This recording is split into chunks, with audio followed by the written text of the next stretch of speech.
Dans cette séquence, nous allons voir comment utiliser les fichiers CSV dans JASP. Tout d'abord, nous allons voir ce qu'est un fichier CSV, pourquoi on les utilise fréquemment dans la recherche et dans les logiciels de traitement statistique. Comment on va pouvoir produire des fichiers CSV à partir des données de fichiers Excel et comment lire le fichier CSV dans JASP. Pour illustrer cette séquence, je vais ouvrir un fichier Excel relativement simple. J'utilise pour cette présentation le logiciel qui s'appelle LibreOffice Calc, qui est la version gratuite de la suite Office de Microsoft. Mais les manipulations sont les mêmes dans Excel. Donc ici, nous avons notre fichier de données qui est au format Excel. Si je souhaite l'enregistrer au format CSV, il me suffit de cliquer sur Fichier, Enregistrer sous, puis de choisir dans le type de fichier le fichier CSV. Bien faire attention à cliquer sur Éditer les paramètres du filtre pour pouvoir modifier le séparateur de colonnes qu'il y a dans le fichier CSV. Donc là, on répond utiliser le format texte CSV.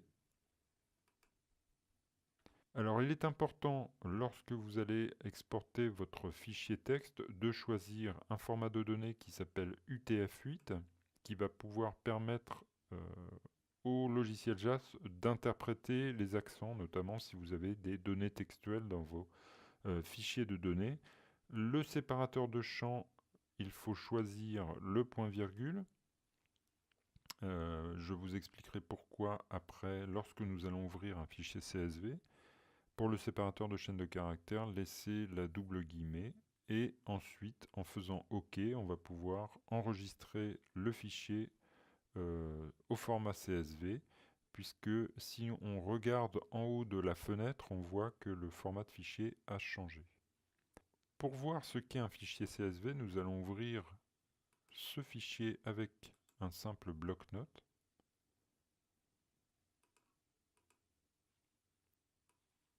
Donc si on ouvre le fichier, on voit que le fichier est un format de fichier texte. Alors, dans notre fichier Excel, nous avions deux colonnes, une participant, une réponse. Et si on regarde dans le fichier texte, on voit que la séparation se fait par le séparateur point-virgule que nous avions sélectionné auparavant. Donc voici ce qu'est un fichier CSV. C'est un simple fichier texte qui pourra être utilisé par JASP. Alors pourquoi utiliser des fichiers CSV? Eh bien c'est un fichier relativement facile à échanger entre les différents logiciels, puisque la plupart d'entre eux ont la possibilité de lire ce type de fichier. Pour utiliser le fichier de données que nous venons de créer dans LibreOffice ou dans Excel, vous allez simplement sur File, ensuite Computer, Browse et vous naviguez dans votre ordinateur jusqu'au répertoire où se trouve le fichier CSV. Il suffit simplement de l'ouvrir et les données apparaissent sur la gauche. On peut faire défiler l'ensemble des données avec l'ascenseur pour vérifier qu'il y a bien 40 enregistrements et 40 participants.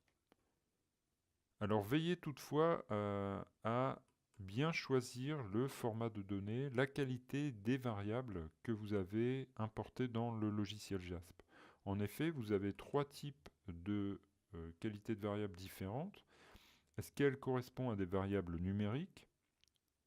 Dans le cas présent, le numéro de participant n'est pas une donnée numérique, mais plutôt nominale, puisqu'elle sert à identifier le participant, c'est son numéro d'identification. Par contre, les réponses, nous pouvons les changer, puisqu'ici, elles avaient été considérées comme étant des données nominales, alors que ce sont des données numériques. Ici, ordinal correspond évidemment, comme en français, aux données ordinales.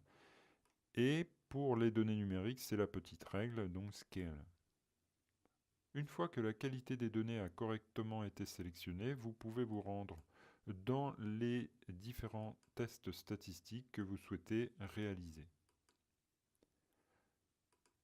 Alors, petite parenthèse concernant les données et notamment les données numériques que vous allez pouvoir avoir dans votre tableur, puisque en général, comme nous sommes en France, le séparateur numérique, c'est la virgule, alors que le système anglo-saxon utilise le point.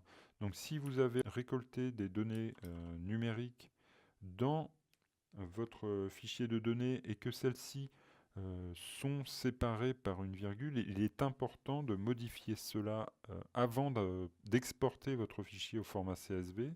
Alors la procédure est relativement simple, je vais vous faire un petit exemple dans LibreOffice. Donc test par exemple, on va définir une variable qui est séparée par une virgule, 3,2 par exemple. Hop. Donc nous voyons ici qu'il y a bien une virgule qui sépare les données numériques. Pour modifier cela assez rapidement, il suffit d'aller dans Rechercher et remplacer, de rechercher la virgule, de la remplacer par un point et de faire tout remplacer. Là, je ferme. Alors, on voit ici que les données dans les cellules se retrouvent sur la gauche puisqu'elles sont maintenant considérées par votre tableur comme étant des données textuelles, le point n'étant pas reconnu comme étant un séparateur décimal. Donc, si vous souhaitez utiliser en permanence le point, j'ai mis en dessous de la vidéo, vous trouverez des liens qui vous permettront de modifier votre tableur de façon permanente. Donc attention, si vous l'utilisez pour d'autres choses que vos expériences, il restera configuré pour le point comme séparateur décimal pour la suite de votre, les prochaines utilisations que vous ferez de votre tableur.